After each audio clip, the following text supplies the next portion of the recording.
Hey guys, this is Swoggle, and you are in the Wrestling Epicenter.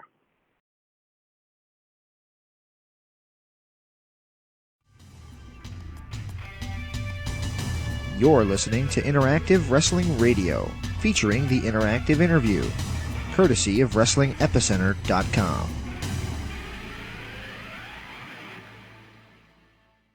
Ladies and gentlemen, this is Mr. Anderson, and you are listening to Interactive Wrestling Radio. Hello, everybody, and welcome to an exciting week here at the Wrestling Epicenter. This is Interactive Wrestling Radio, and my name is James Walsh, and this week we have two exclusive interviews for you with two exciting and very different kind of guests. First of all, from Major League Wrestling, I am going to be speaking to the son of the British Bulldog Davey Boy Smith. You might know him as D.H. Smith. You might know him as British Bulldog Jr. Right now, he is Davey Boy Smith Jr., appearing with the Hart Foundation in Major League Wrestling, and we have him on to discuss MLW. We also discuss the current going on in wrestling, as well as his venture into MMA. So I hope you guys enjoyed that interview. And as well, we have our second, I hate this expression, but our second little person. And that little person, the first one, by the way, was Puppet the Psycho Dwarf, who discussed about stapling his testicles to his leg in our interview.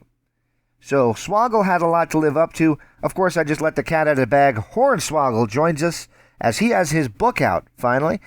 He has been working on it for quite a little while now, and it is called Life is Short and So Am I. It is a great read. It came out on my birthday, September 10th. Great read. If you haven't picked it up already, pick it up on Amazon.com. It's available in all your digital wonky formats. Buy a book, okay? Have something on the shelf, because don't you want to know years later, hey, remember when I bought this? I mean, maybe I'm a hoarder in this sense, but when I buy a movie, I buy the disc. I put it on the shelf. This way in 5 years, I might see it on the shelf and go, oh, I haven't watched that in a while, and put it on. Music, same thing. Anyway, I'm ranting. I'm way off topic here.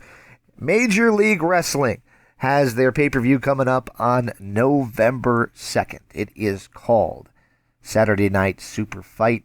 It's got a big main event happening. The world title is on the line as Fatu defends against L.A. Park.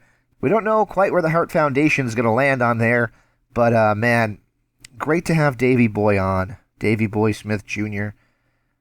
This makes quite a few members of the Hart Foundation that we've had on. We had Bret the Hitman Hart. This is Bret the Hitman Hart, and you're listening to the interactive interview. Jim the Anvil Neidhart. Yes, this is Jim the Anvil Neidhart of the Hart Foundation. You're listening to 3 Count Wrestling.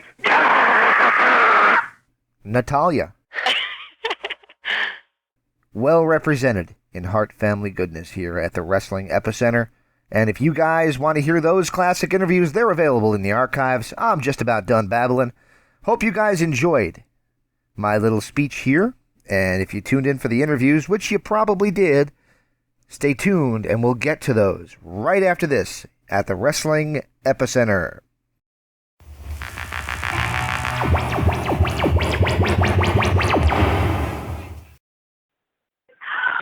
Hey, this is Chavo Guerrero Jr., and I'm in the Wrestling Center.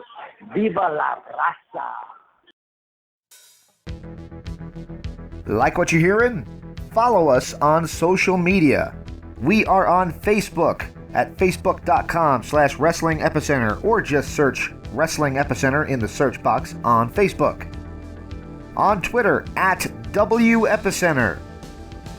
On YouTube at IWR Interactive. And of course, check us out at WrestlingEpicenter.com, your hub and home of all things professional wrestling interviews. We're the originals, and we love what we do. Welcome back to Interactive Wrestling Radio. On the Newsmaker line with me right now is an author who just released a book called Life is Short and So Am I. You know him best as Hornswoggle. I know him as Swoggle. Swoggle, are you with us? I am. This is me. It's a pleasure to have you on the show, man. So how are you doing today? Awesome. Finishing packing up for the weekend. Oh, you got a busy weekend ahead of you. Okay, cool. Yep. All right, so your book came out a week ago. Actually, it came out on my birthday, which is pretty cool. I got to check it out last week, and I have some questions for you. So first things first, how have you enjoyed the reaction of the wrestling community that have read your book? How have you enjoyed what they thought of it?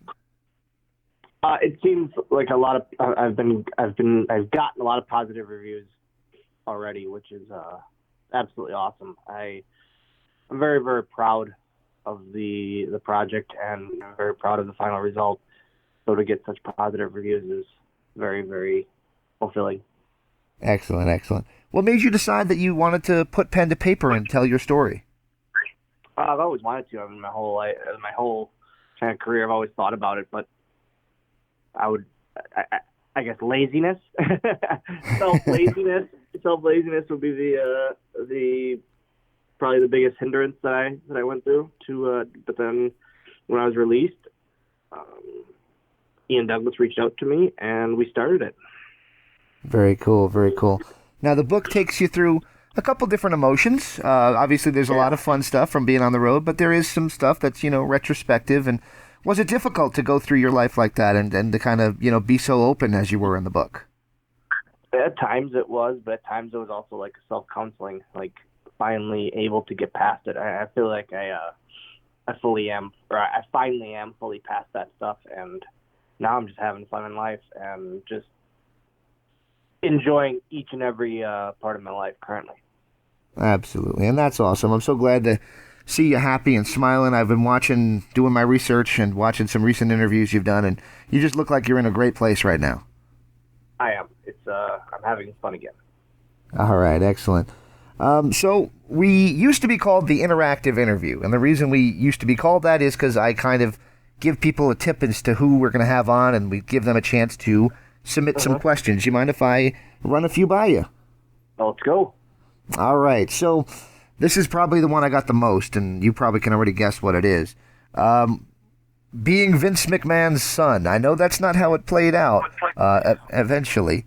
But was that originally the plan all along, or was it supposed to be Mr. Kennedy? That's probably one of the biggest questions I get. But it's as far as I know, I mean, I always believed it was supposed to be Ken. He finally admitted a few years ago that, all right, maybe it was supposed to be me.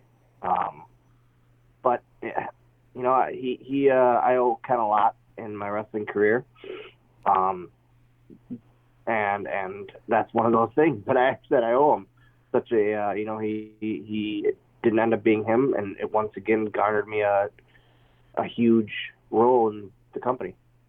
Very good. Do you find people forget that they eventually said it was that you're actually Finley's son? All the time. I typed it a few times in response. I finally was like, I'm just going to ask him that. So yeah, it's actually a very often thing. All right. So the next question I have, it talks about your stuff that you did with Chavo Guerrero. Now, yeah. I'm going to ask you, I'm going to swap it over a little bit, though. Do you think people just take this stuff too seriously? I mean, here's the thing. Social media nowadays is the greatest thing that we as professional wrestlers could ever ask for. Is reaching out to our fans, communicating with them. But it's also at times the biggest hindrance because it gives everyone a voice, and everyone a voice to voice negativity. Most people are much more quick to voice a negative opinion than a positive one on social media. And so I'm used to it by now. I ruined the cruiserweight division. I ruined the McMahon storyline. I ruined the general manager storyline. But it's okay to me because, as egotistical as it is, I was on TV living my dream. And I don't agree that you ruined any of that stuff. I think you made it better. Well, I appreciate that. All right. So you kind of already said it. You were the cruiserweight champion. You got to be Vince McMahon's son, Finley's son. WeeLC. You had some great highlights in your career in WWE. Does any shine above the others in your memory? I'll never. I say it in every interview. I'll never do something better than WeeLC. I truly won't, and I believe that was the greatest thing that I'll ever do. That was incredible. I really enjoyed that. Yeah, it was. We blew it out of the water. We went in knowing what people expected, and we completely turned at 180. Absolutely. That was my son. My son is he's 10 years old now. I can't believe I'm saying that, but he got those toys when he was, I don't know, five or six, and he still has them and plays with them. The toys they released of the WeeLC set, so that's pretty cool. Yeah, I love that set because it holds a special place to me, because on the back of my figure it has my son's name and handprints tattooed on it like I have. Oh, wow. Yeah, so it's a very, very cherished piece. Awesome. All right. So after WWE, you did a little bit of work with Impact Wrestling, and you crossed paths with a guy who now gets name dropped. You get name dropped in association with on WWE TV by R-Truth. Of course, that's Rockstar Spud, who now is Drake Maverick. What did you think of working with Drake Maverick, and do you like the shout-outs you get on TV these days? Any shout-out's a good shout-out. anything that keeps your name in the media and in the public eye is always good in this business. I actually just talked to Spud this morning, and we're still very, that brought us close. We never really met. We met once or twice, maybe randomly before that. But doing that and working together, and it was an instant bond, and we're still very close to this day. Very good, very good. I think he's a really entertaining performer, and it is still cool to hear your name thrown out there in 2019. Yeah, it's pretty incredible.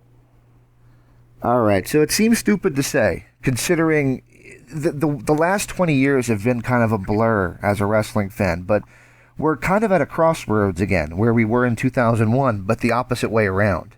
You got all these companies starting up. You got AEW coming to TNT. You got the NWA doing their show. Impact just bought Access TV. There's a lot of really big stuff's happening for companies outside of WWE, whereas in 2001, everybody was folding up. So what do you think of where we are right now in wrestling, and what do you think specifically about AEW? Man, the next year to 2 years is going to be, I'm going to say, the craziest time in wrestling. Back then it was all on TV. It was all about TV viewership and ratings. And now it's not only that, but internet stuff and Twitter and social media is so big as well, and YouTube. It's going to be such a battle, I feel, and it's going to be interesting, to say the least. So this is one of the questions I get asked a lot by myself, and also to ask you. Do you think the word competition could ever apply to AEW? Not yet, maybe in the future? You never know. They have the money backing them, obviously. And if they have the business sense, they may be. But it's hard to predict as of now, because TV hasn't started yet. Exactly. That's a good point. All right. Another question from the fans is they're asking about the times that you had to spend under the ring. For those who watch these shows, and I've been to some house shows and things like that where you had a run-in from somebody under the ring, all the way back to, Doink and Dink, way back when. What happens with that? Are you under the ring all day, or is it just do you just go under there when nobody's looking? I talk about it in the book quite a bit. It's all dependent. Yep. It's all dependent on the situation and what we're trying to do, and the arena too, and the arena situation. So it's all dependent. Sometimes I'd be under there right before my segment. Sometimes I'd be under there for 5-6 hours. So it's just all dependent. Very good. Do those make for long days when you're under there for 5 to 6 hours? I was used to it. I got used to it real quick and was able to get a nap in here and there. That works. All right. So you mentioned the book. We'll circle back to that and wrap up with it. For those who are on the fence about why they should pick up the book, what would you say they should expect from Life is Short and So Am I? Man, my biggest thing is it's not just a wrestling book. It's a life book. It's a story, and I truly feel that way. What we did with it is we didn't want it, like I said, we didn't want it just wrestling. We wanted it to encapsulate everything, and we didn't want to make it outline form that you could just, Wikipedia. So there's a lot of stuff in there that you wouldn't expect, and a lot of stuff in there that might catch you by surprise, and you'll learn a little bit extra about me. Absolutely. It came out on my birthday. I got it for my birthday, and I have thumbed through it, and it's a really good read. And I do encourage all our listeners to go out and buy it. It's available on Amazon and all the other booksellers, so I hope everybody does that for us. Thank you very much, man. I really appreciate that. All right. Before I let you go, do you mind if I ask for one little favor from you? I don't mind at all. Do you mind if I ask for a station ID, just saying this is Swoggle and you're in the Wrestling Epicenter? Yep. Do you want me to do the whole guys, countdown? Yep. Oh, I'm sorry. I'll shut up now. Hey, guys, this is Swoggle, and you are in the Wrestling Epicenter.